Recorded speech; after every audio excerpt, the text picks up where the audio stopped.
So, good morning or good night, depending on where you are in the world, and welcome to a anniversary album review of The Shield on a Couch. And we're talking about an album that turns 30 years old this Friday, October the 11th, and it's the first album by the band Korn. And yeah, this is the album artwork. It's a self-titled. I know they had a self-titled after this, but this was the original album. And yeah, this album artwork, it's very creepy because you got the little girl in the swing, and you got that menacing figure that it looks like a monster. And if you look at the where it says corn, it almost looks like she's hanged from the cave from the corn, which was like intentionally done. This a photograph. I don't know who the girl in the picture is. I read over it a little bit, but yeah, it's a very striking image. And of course, this is an album that tackles a lot of like heavy subject matter. They talk a lot about bullying. They talk about abuse, drugs, a lot of heavy stuff. And it was produced by Ross Robinson, and I believe I would say that this is the first truly new metal album ever released. So, yeah, it's 30 years. And what do you all think of this album cover? Uh, I think the shadowy thing kind of looks like Slender Man. Like Slender Man. It Yeah, looks to me like Freddy Krueger without the hat. Oh, I yeah, do see that too. Honestly, yeah, I like this album cover because, like you said, this covers a lot of hard topics, and I think yeah. this image just captures a lot of that really well. It Yeah, I did. legitimately looks like a scene in a horror movie. It totally does. Yeah. yeah. I think it's one of their most creepy album covers, and it's very simplistic in nature. I remember, yeah, like what seeing this album cover and thinking, yeah, this looks and they're named Corn with a K. I'm like, Corn, what the hell? But yeah, interesting album cover. So we're going to discuss this album. We'll discuss our first impressions listening to it. I know some of us could have listened to it in the 90s. Not you, Rock of Ages, or you, Emery, because we all know that you guys are young. Yeah. Yeah, I'm a couple years younger than this album. So Yeah. So yeah, I have you heard this album before, just to be fair. I had yeah, not. This was my first listen to the whole yeah. thing. Yeah, So but me and JC, we were around. mhm. So Yes. we did listen to this back in the 90s. So yeah, on the first round, we'll talk about our experience first listening to this album. Then we'll talk, tracks that stood out for us. And at the end, we'll see how it has held up 30 years later, and discuss like we're gonna discuss some heavy subject matter with this record. So just for people to let know, this is an album that has the parental advisory like real big on the cover, because Yeah, they this mean it. they Yes. mean it. Yeah. Yeah. This is not, I think out of all the Korn albums, I would say this is their rawest album. Yeah. Both like musically and themes. It's the most raw. Because if you start with Follow the Leader, I think Follow the Leader is not that it's like a fun, happy go record, but it's more accessible, if you think about it, than their first two albums, but especially their first. So let's do Emery, then JC, then Rock of Ages, and me. So Emery, so you just said that this is a new album that you Yeah, I hadn't listened hadn't to this. ever Yeah. actually listened to it. I think I'd heard, I feel like I might have heard one or two of the songs before, but most of my exposure to Korn had been the song they did on the Nightmare Revisited album, Oh yeah. Um, Kidnap the Sandy Claus. oh yeah. I Oh don't know if God. you heard about this, but they did there was this album of like artists covering songs from The Nightmare Before Yeah, Christmas, and Korn did it one was song. the I think soundtrack of Marilyn Nightmare Manson Before did Christmas. This Is Yeah, Halloween. Marilyn Manson did This Is Yeah. Halloween. Yeah, that album. Yeah. Korn did Kidnap the Sandy Claus. That's unrelated. But yeah, I haven't really listened to a whole lot of Korn. So for this video was my first time listening to it, which I feel bad with me starting since that's my Well, experience with this is it. But interesting because we can get you've like got a your whole fresh bunch of point different of view. perspectives on this one. Yeah. Yeah. So I gotta say, my very favorite track was Shoots and Ladders. It started with bagpipes, and that's Yeah. like automatically gets like, some people rank songs out of 5, like that's automatically at least a 2 for me. And then we just go up from there. But I really enjoyed the use of like nursery rhymes in a commentary about, like, I don't know if it was necessarily school shootings or just childhood violence in general, but I really enjoyed the use of nursery rhymes and how like some old nursery rhymes are actually like pretty dark, and so I really enjoyed the way they used them in that song. So that was by far my favorite. I think my next favorite was Need To. I really enjoyed at the end the way they said fuck, because they were like fuck. It sounded like static, and they just did that over and over and over again, and it was just very satisfying. And the rest of the song was good too. The whole album had really good like guitars, and just like it was tasty. And then I feel like, yeah, for a third one, you said it was okay to say faggot, so I'm saying that. I enjoyed the commentary It's on right there. yeah. I don't know. I enjoyed again. It's very raw. Like this probably isn't the rawest song, but No, we can talk about that song later. I know what. yeah, we can talk about that song. I know to what be song perfectly honest, you're referring to the last track, right? Yes. Yeah, I got like 7.5 minutes in, and I was like, I can't. I didn't even finish it. It was a lot for me. But anyway, yeah. No, but the commentary on like how gay people are treated and stuff, and just with the angry sounding, I don't know. And I will say, just generally with Korn, I like the vocals they do, because it's like it's a little bit like Dave Grohl Foo Fightery, where it's like just on the edge of what might be considered hard vocals. Just it's kind of like, it's very growly and rough, but it's not quite like the like higher pitched scratchy stuff that you generally consider hard vocals. So I really enjoy it, that it adds a little bit of an edge, but like doesn't like make it unintelligible. So I'd say just generally. But yeah, those would be my top picks, and I quite enjoyed the album overall. Yeah. So we did a combination. We just did a first and second round in the first one. So yeah, we'll do it that way. I'm sorry, I forget the way that you do the. I forgot about. No, for this one it's okay. Yeah, this isn't that bad. Like so, yeah, it's but it's good because you got a fresh perspective of the album. What about you, JC? Now, so we're doing like your first impressions, and then we'll talk tracks. You talk tracks. Okay, sorry. So my first impression is going to be completely different because obviously I was around back then in 1994, and back in 1994, I guess I was just finishing college, so I was like about 23 years old, started my job, just like starting to work. I bought this when it came out. It was something I've never heard before, because back in 1994, I was into grunge, the Pearl Jams, all that type of music, the Nirvana, Alice in Chains, all this type of music. And then this comes along, and it was unlike anything I've never heard. So the first track, I'm going to go into my tracks now because that kind of like ties into what I'm talking about. The first thing I heard was Blind.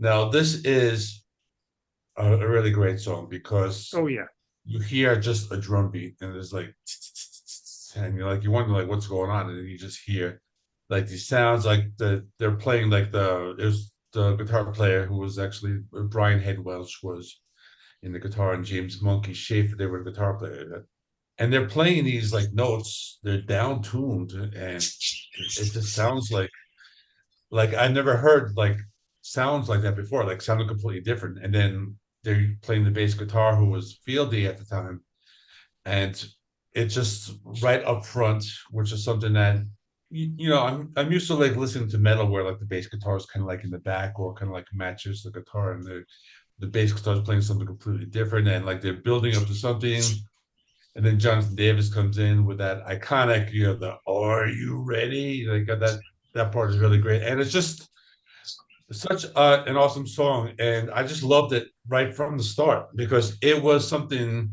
that I never heard before. There wasn't any new metal. There were heavy bands at the time, I know, but I wasn't really into them. I was listening. The other heaviest thing I was listening to at that time was Pantera, but I know all the other bands, like anything like death metal or black metal, I wasn't listening to at the time. So this was something that was like really heavy. Kind of amazing that a band like this heavy got like so popular. It was like completely different from like what your people were listening to on the radio. So my first track is definitely Blind. My second favorite track is Shoots and Ladders. It's just the bagpipes. I really like the bagpipes.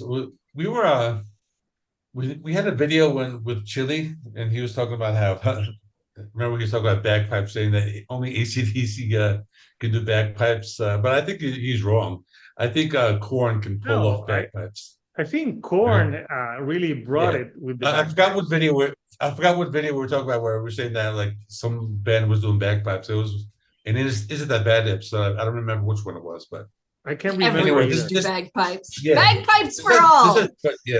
But Korn pulls off bagpipes, Yeah. and they pull off nursery rhymes. I mean, I don't really know any other band doing nursery rhymes in their metal songs, but this is a really great, and just the guitar riffs. Love these like super slow, sludgy guitar riffs, and just they're just how they like have like the different piecing with the songs, and they take these nursery rhymes, but they make them like really dark. So that's my second favorite song. My third favorite, I'm gonna go with Clown. This one I really like. It kind of has that kind of weird intro where like they're kind of getting ready. I think that's the song, right? They're like getting ready So to that's the one play. with like the spoken They're getting ready to word. play. He's Yeah. like, come on, come on, let's go. It's almost like they're setting up. It's almost like a little skit, but I think that actually works in the song. I really like this one. This is the song that I think deals with the bullying, right? It's just like a dark song, thick guitars, very dissonant, Jonathan vocals, really awesome. I think just one of his best vocals, and just like a very dark and aggressive song. Just something I really like. This is like one of those songs I have on my playlist that I always have coming up, and Yeah. so, Yeah, and when he mentions in that skit in Cloud, there's a part where they say, I wish we could put Twist in here. And Twist is actually a song that they used in Life is Fishy. oh yeah, that's cool. I actually never noticed that. Yeah, so that's pretty cool. But yeah, this album has like a couple like little like interludes. I think there's before another one or songs as well, where it's pretty cool. It just kind of adds to like the whole like concept. And I know this isn't really considered a concept album, but in a way it is. It's just all about just about like his childhood and then all of the pain, and that's what everything really comes from. So yeah, so that's my three. Yeah, interesting. What do you So think? Yeah. Rock of Ages, your initial thoughts on this, and obviously the tracks that stand out for you.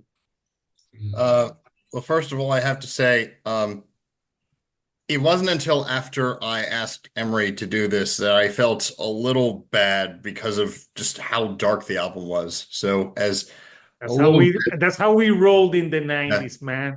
so like as an attempt to make up for it, I brought a little friend. It's a llama. I have it's a a red camel. panda with me. It's a camel. It's a camel. I can't. Well, I didn't see the profile. Does it have a little camel hump? Oh, there we go. Okay, I have the story of Rock. Oh, that's cool. that's so cute. So you have David Bowie and didn't Slash? Slash's mom sleep with David Bowie at one point? Yes, I read this to my kids. The story of Rock. Oh, lovely. Really cute. Anyway, So Korn has been a band that I've been like tangentially aware of for a long time. The weird thing about me is even though I talk about metal bands on my channel, I can be very out of the loop on metal. Like recently I saw Sepultura and one of the opening bands was Obituary, who I'd never heard of, even though a Dude, they're metalhead death friend. metal legends. Oh yeah, I Yeah. asked a metalhead friend, I saw a lot of people wearing Obituary shirts. Are they popular? And they said they're one of the founding death metal bands. And I felt a little silly for Rock of Ages. It's good to have you with us. You could have been beaten. I'm joking. They were gonna beat you because you yeah. said like Obituary. I heard they're new, right? And they'd be like Yeah. I mean, I figured they were like contemporaries of Sepultura at least. But anyway, Korn, I mean, I've heard like their 2013 album and their most recent album in 2022, which I thought was pretty good. And then uh, this, yeah, Requiem. And then, crap. hmm? It's pure crap. Oh, I liked it, but Oh yeah. yeah. Anyway. And then I listened to this album, and that's aside from a couple of singles, that's really where my familiarity with Korn ends. Oh Um, boy, were you in for a treat with this one? well, like I said, I'd heard this album before, so I knew what the deal was with it. Um, Coming back to it, yeah, you kind of forget how dark this album is. And Korn has always been a dark band, even with their like recent albums that aren't as like widely beloved. But yeah, No. so let me just go through my top three songs. I had Need To as my third favorite, a song about when you're in a relationship, but you've been through some stuff before and you're scared to be vulnerable again. A lot of songs have been written about that, but I think the way Korn goes about it is very interesting. And then the second favorite song I had was Fake, which is mm, kind of at a loss for words for this one. Um, he's talking about false emotions and all I see is a man too afraid to really be. It's just a lot, but not nearly as a lot as the song I put as my favorite, which is going to be crazy to say. I Had Daddy is my favorite song. Wow, man, you need issues. You have issues, man. I I love know, how that's an immediate. You need to go to therapy Therapy, from man. but Hector. like I say that in the sense of like if I said like Schindler's List was my favorite movie, like no, it isn't. It's a great movie, but I'm just using it as an example. Like You'll it's be like, so Schindler's List is my date movie. I'm oh like, God, no. No, please don't. But like, yeah, like that, Daddy is like so dark, and yeah. especially because, he's singing from experience. And that's why I feel really weird saying it's my favorite song on the album because of he just at the end of the song just breaks down and cries on a metal album. Who does that?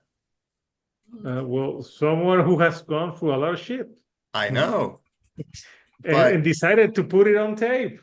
well, I think the producer had to talk him into doing that.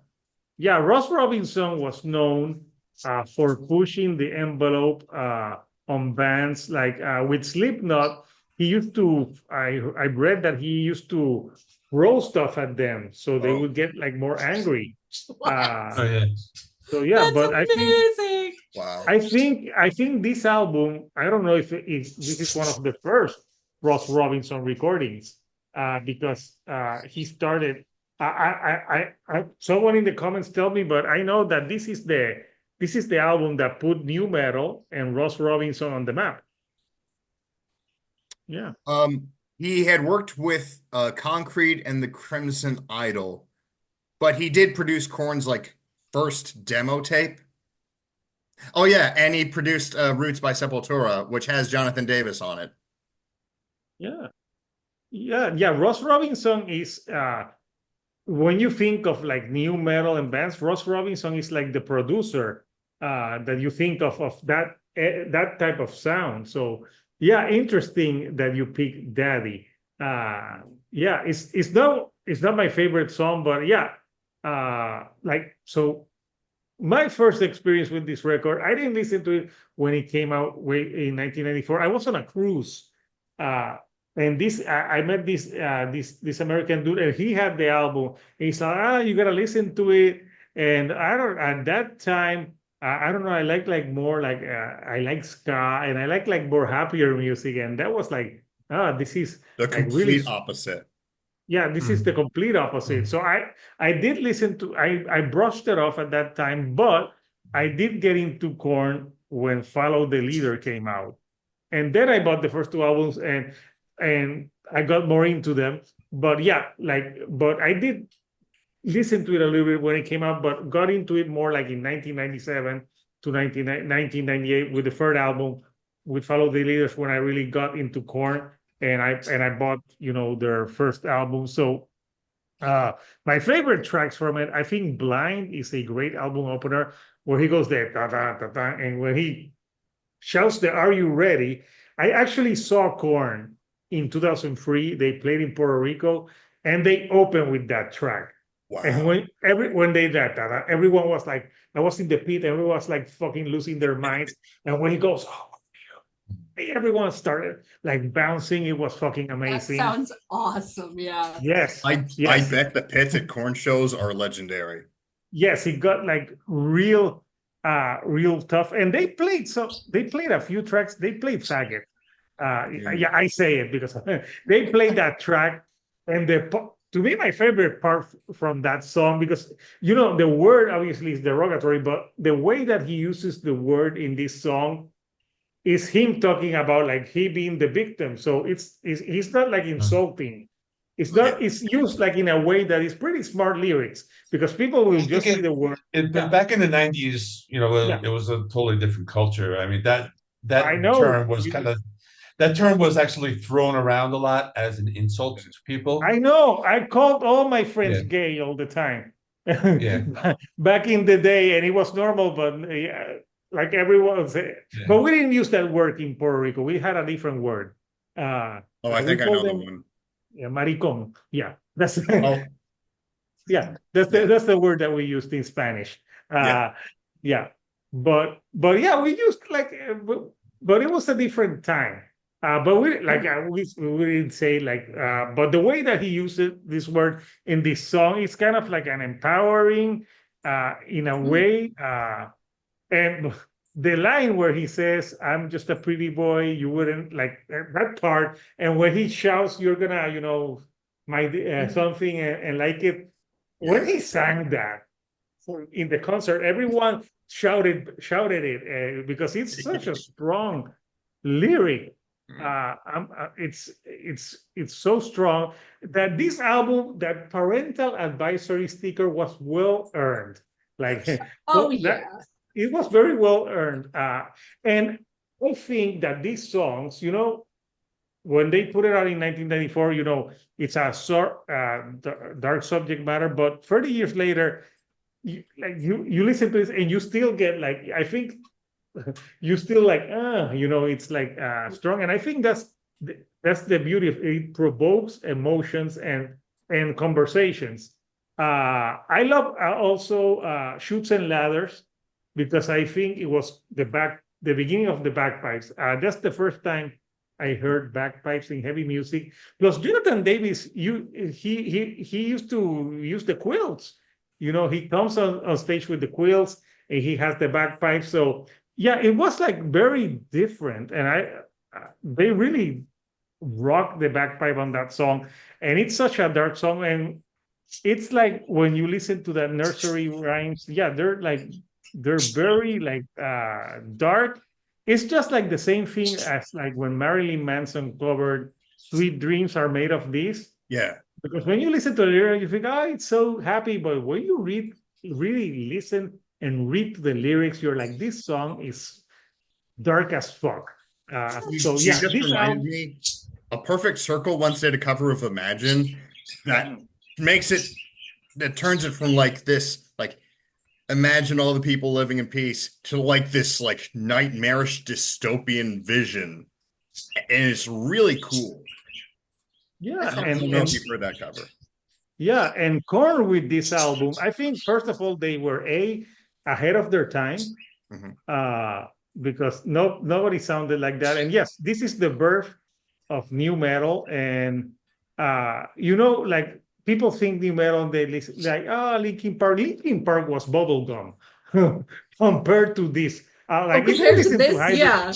if you listen to Hybrid Theory and this, like Hybrid Theory is pop. Like I like A great hybrid pop theory, album. but in subject matter, come on, it's kindergarten compared to what the bands like Korn were singing. Deftones came a little bit at the same time, but I think lyrically, at least with this album, Korn, this was Korn at its darkest. So let's mention, the elephant in the room, the song "Daddy." To this day, I think that's the most disturbing song that Korn has written as a band. When you hear Jonathan, because he's truly crying and breaking down as he's singing this song. And I read the story about it. So apparently, it wasn't the father and the mother, but it was a family friend that obviously abused him, and the family dismissed it and didn't take him seriously. So this is even though it's a dark subject matter, I think it's an important song because I think people sometimes when you hear a song like this, people like to brush and like heavy subject matter songs and just talk about like the go happy songs. But I think this is a very important song. And for people who have had this abuse, like say, like, yeah, I can totally relate to his pain. And you can tell by the way he's singing that he's genuine. It's truly like heartfelt, in tape. And like Emery, I gotta say, even back in the day, this was a song that when he started crying, I turned it off because I thought it was like something that I shouldn't be listening to. Like I thought it was like too intrusive. I don't know Yeah, what you guys think about that. it was just really intense. I Yeah. agree that it's really important to talk about. And I Mhm. gotta say, on the intro where they did like that choral thing, like that was really cool because Yeah, where he said, "I'm your like it son." sounds Yeah. really awesome and Yeah. I like that, but also there's also that like potential. I'm not sure if it was intended to be like calling out religious institutions for this kind of abuse as well. I don't know if that was their intent, but that was what Could be I because thought. it sounds like a Maybe with a church slight nod to choir. that, because I didn't know if that was his story necessarily or what, but it felt like that might be what they were trying to do with that choral intro. And I thought that was cool. Like again, it was very intense. It was a bit much for me to listen to, and I did dip out when he was like crying, and I'm like, I can't listen anymore because Yeah, no, because it was a then he lot. starts like, But it's really powerful. Like it's really powerful, and it's really important to talk about. I wonder when he started crying and breaking down, like, did he know that he was being recorded? Because Ross Robinson likes to, I don't know, maybe he thought it was the take, and then they kept that because it's like a really like raw finale to the record. And there's other deep cuts here that because I hadn't listened to this album in a while, I couldn't remember Lies or Helmet in the Bush or Fake. I couldn't remember those songs that well. But yeah, it's a pretty heavy hitting album. So 30 years later, Emery, I know you just listened to it now, but like, what do you say this has stood the test of time? I think so. Again, yeah, I just listened to it, so like from I my I personal know. Yeah. experience, I can't really say if it's successful for mine, but like based on what you guys have been saying, like how it was received at the time, and just I feel like there's a lot of stuff on here that still needs to be talked about, and this is a very intense way to do it, and it's not Yeah. really accessible for everybody, but like I think it's really important to still talk about these topics. So I think it's aged, honestly, it's kind of depressing that it's aged well because of that these are still huge things that we need to talk about because sometimes people suck. But I think I think for as dark as this is, I still think it's aged decently well. And before I'm done, I just need to vent about the deflating balloon noise on Ball Tongue. I needed to bring this up. That little like high pitched descending guitar thing that sounds like a deflating balloon was very distracting. And I needed to get it out of my system. Okay. Yes, I think the album is good and aged pretty well. Yeah. And you know what? I was reading some background on the song, you know, the F, you know, the song. Yeah. And there was Jonathan Davis said in an interview that there was a big rumor about him being homosexual, and he was like, "Does it really matter?" And he said that I had lots of gay friends. It shouldn't matter. So he loved, you know, Duran Duran. He loved different things, and sometimes he wore makeup. So he was called that by the jocks in his school. So it's basically a song about him, his experience of being bullied and being called that because of the way that he was different. So here's what I say. Rob Halford, end of story. Well, back in the 80s, people didn't know that Rob Halford was gay. Yeah, this was a bit before Rob came out. And actually, when Rob came out in the 90s, and I think metalheads were like, oh, okay, that's cool. I mean, we're cool with it. I mean, like, nobody really made a big deal. But I think, you know, back in the 80s and 90s. Didn't they watch Police Academy? But like people weren't really like open about it. Yeah. It was different back in the days because people basically they weren't open about you know being gay. You know, these days it's different. You know, if they're gay, they're all out. Yeah. You know, you can tell people about it, and you know you can be with your partner in public. But back in the 80s and 90s, it wasn't like that. You kind of had to hide it a little bit, and that's just kind of how it was. Yeah.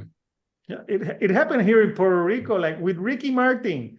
Like when Ricky Martin came out, I remember I had some girlfriends that were like, "Oh, I can't believe." I'm like, "Really?" Like I like that seems like the most obvious one. Yeah, it was obvious. He came out like around like 10 years after his big hit, right? Yeah. But everyone, I wasn't shocked by it, and who cares? But yeah, so JC, like, because I know you and me, we did listen to this almost 30 years ago. How do you think this has aged? Yeah, it definitely holds up. I have been, it's an album I go back to a lot. As far as I'm a big fan of Korn, it's in one of my top. One of my favorite albums by the band. I wouldn't rank it as number one. I think there are a couple more albums that I like a little better than this. For example, Issues from 1999. That's just a solid album. That's a good one. Through. I still prefer Follow the Leader. And Follow the Leader, it's awesome. Even though Follow the Leader, it's a little more, I guess, campy. We did a video on that. They have like we did. Like that we did. section. We talked about the Follow the Leader album. I'll post the link somewhere for that one.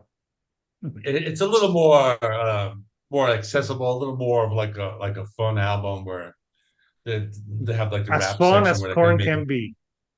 Yeah, but this is dark. This is like a horror movie like on tape. Like that's basically what it is. You know, so it's yeah. I listen to it all the time. I'll be honest with you. So the last song, Daddy, I kind of like don't always like. Sometimes I just like stop the album at that point because it's just like a very like just very dark. It is very dark. Yeah, it is. Yeah, I think it's the darkest song. One of the darkest songs that I've ever listened to in my life. Like if we did a ranking of dark songs, that could easily be number one. Yeah, and I think that there are a lot of like this is a completely different topic. I mean, there are dark songs that you know you might not notice it, but this like definitely when you listen, you definitely know what's happening. Yeah, it's there's nothing hidden. It's right in your face. Yeah. So Rock of All Ages. What do you think of this album? I know you probably you didn't listen to it. Obviously, you didn't listen to this 30 years ago. But how do you think this has held up today? Yeah, this album came out 6 months before I was born, so I couldn't have listened to it at the time. No, you did. Thank God. Or if they if they played that Oh, Listening if my to mom it listened to in this while she was utero. pregnant. Oh goodness. Oh my goodness. yeah, when Rock of Ages was born, he went like, oh, Oh, that would have been amazing. Just confuse everyone in the delivery room. yeah. Wonderful. Yeah, the short answer is this album holds up. I think, maybe their most recent albums are not getting the kind of warm reception that early Korn has been getting, and I think that kind of Suck, speaks man. to the standard that they set with Yeah. an album like this one. Yeah, I'm gonna put my review of their last album, Requiem. I remember that was one of my first reviews in the channel, and I called it Korn Light. Start the Healing was a pretty big radio hit at the time, and I remember liking that one. Yeah. Is this gonna be like Medicine at Midnight, where like we all think it's pretty okay, and you're just like, it's garbage? No, because there's an album from Korn from their latest, The Nothing, which I think is very good. The album right before that one. Yes, and then they went and did Requiem with the sausage fingers in the hand. I bought that vinyl, and that's another vinyl that I never played again. I'll say this. It's definitely better than the album they did with Skrillex. Actually, when that album came out, I kind of dug it. But yeah, it's too dated and too like sounding like that. But yeah, we didn't do Is It That Bad for the Skrillex one, but that can be something that we can do next year. That would be interesting. They kind of had a period for like the late 2000s and then into the 2010s where they released a couple albums that weren't great, and then they came back with The Serenity of Suffering. That was a pretty decent comeback, and then The Nothing was really good as well. Yeah. So see, not all the latest albums. It's just the ones that are bad. But yeah. Fair. So yeah. So for me, like 30 years later, yeah, this is a very impactful album. But you know what? It's good that Korn got a little bit like, they still have in some areas, but they can't write this out. You imagine all their albums sounding like this, people would be crying in the like that. They would be like traumatic to be in a concert where all the songs were like this. So next year, I know Life is Peachy is turning. I think Life is Peachy turns 30. Maybe in that we'll have didn't that come out in 96? In 96. So in 2026. We'll have to do a video for that one. So everyone thinks, this album has held up, and it's interesting to hear like have Emery and Rock of Ages, who didn't actually listen to this album a lot, and have two guests like me and JC, who actually been listening to this for years, who really know the material. So it's good, because if we had all four people that were like super into this album, there would be oh yes, like no, I like to have like different opinions. So isn't that what we did for American Idiot? But for American Idiot, that was like the Green Day that you grew up with, and my Green Day was Dookie. And okay, so we want to know from you, Couchers, what do you think of Korn-Self title, the 1994 one? Not to be confused with the other self-titled that we actually did an Is It That Bad? The other one's called Untitled, I think. Anyway. Yeah. Yes, it's untitled. Yeah, Untitled by Simple Plan? No, not Untitled by Simple Plan. Whenever someone says Untitled, I always think of that song. No, it's not Simple Sorry. Plan. So we want to know from you, Couchers, what are your earliest memories listening to this record? What are your favorite tracks? Comment down below. And let us know, how would you rank it in the Korn discography? It would be interesting to see what maybe the newer fans think of this old school Korn stuff. So I want to thank my guest. First of all, Rock of Ages, he has a channel where he does a podcast, and he talks about different things, and I'm going to be a guest on his channel soon. Yes. We're going to talk We're about. going to do the 2008 episode, and that will be coming up next month. So be excited for that. Yeah. So, people, are you ready? And Yeah. then, yeah. And obviously, JC, Rock and Metal Reviews, he's got the rankings, he's got the history. So subscribe to his channel, and you know, what are you coming? What do you have coming up, JC? I did some progressive rock. I have a video on Exodus, which Blood in, Blood Out. I put up a poll, and then like people just kind of basically pick the ones I want to do. So I go in different directions. I do thrash metal, then I do progressive rock. I just did King Crimson. I have some Jethro Tull coming on the way, and then have some Voivod coming on the way. So Nice. I pretty much kind of do like the whole spectrum, everything from just like classic rock to the stuff I grew up with to the metal to the modern metal. So pretty much everything in between here. Yeah, and Emery doesn't have a channel, but she streams on Twitch. Yeah, I just changed my my name to my username on Twitch. It's eclair314. I actually streamed today. I streamed Webkins. Usually I stream Sims, but you know, we play games. I have birds. They're good. Yeah. I have a bird cam. Today, surprisingly, your birds were quieter. So I think this fed album scared them. Right, but yeah, maybe. It's important. I'm sure the album did scare them, but I fed them right before this so they wouldn't be quite as loud.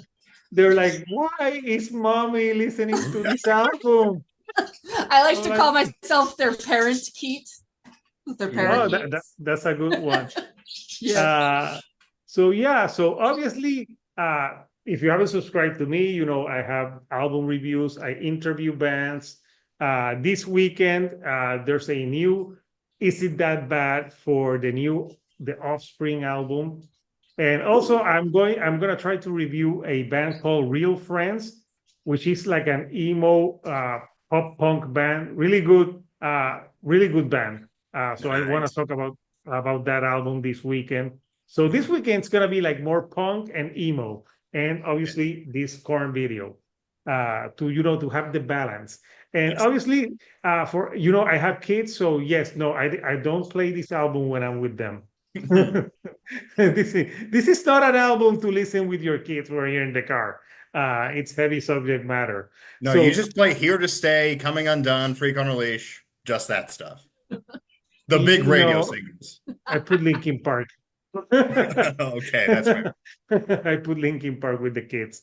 Yeah, the kindergarten version of the kindergarten version. Yeah, version of Korn. Yeah, I'm sorry, Linkin Park fans, but yeah, the subject matter of Linkin Park. I'm not saying it's bad. It's just I'm not saying it's bad. As dark I'm as just this. saying it's no. Never in there.